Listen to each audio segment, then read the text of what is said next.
Yeah, I think Americans have done something that they've learned to do from the Obamacare era, and that's actually to sort of figure out what's in the bill. Since our legislators seemingly don't really pay that much attention to what's actually in the bill. And they've discerned for themselves that this is not something that's going to necessarily be beneficial to them, certainly not long term. I mean, I think folks understand that all these, wonderful tax cuts that are being trumpeted by my party go away in 2025. And they've got these little caveats in there saying, we'll revisit this, we'll see where we are in the economy and all this other things. But the expectation is that there's going to be massive growth off of this because, we have been in a sluggish growth period. There's no doubt about that. Wall Street has done very well, Main Street not so much. But there are ways in which conservative, fiscally conservative Republicans in the past would have approached this a lot differently. But this is a political grab as much as it is a reform of tax legislation. And I think it's important for people to understand, and they seemingly do, that there are some downsides to this that folks aren't being very honest about right now. Well, yeah. I mean, the last time we did this and had massive tax overhaul was in the Reagan era. Right. So, I mean, you look at that and you're basically kicking the can down the road since these aren't permanent. They expire, in 7-8 years? So you're dooming whoever is in power in Congress or who's in the White House to potentially, if there's not this extraordinary growth that's being promised here, raise taxes on everybody. Yes. Like, that's going to go over like a lead balloon. And that actually, Alex, has been somewhat the cycle. As we've seen, Republicans have cut taxes and Democrat administrations have had to come in and raise it. We saw it with Clinton after Reagan. We saw it with Obama after Bush.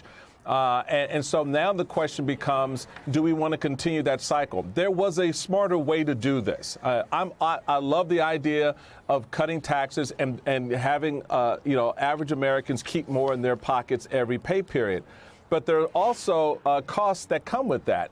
And saddling $1.5 trillion on the backs of future generations is not the way to do it. And it just shocks me still that the very conservatives that I helped get elected in 2010, the fiscal hawks who came to Washington to say, we will not spend one dime more than the American people can afford, have just signed off on a $1.5 trillion tax increase on those very same Americans. I know, that's remarkable. It's amazing. Republicans and not allowing the deficit to get any larger. I mean, where's that gone? Well, it's this idea of political expediency. Look, health care was a flop. There's been no real negotiating point because they're going to need Democrats on infrastructure. So that's not gone anywhere. So right now you have a party in desperation for a win. They want to get out of this year as fast as they can with a pat on their back to say, gee, look what we finally did. So they can go into next year making the case to people who are already on shaky ground with the party in terms of supporting them in 2018 and say, we have given you the best Christmas present we could possibly give you, and that is a massive tax cut, without letting them know that when you unwrap this thing, it may actually contain coal.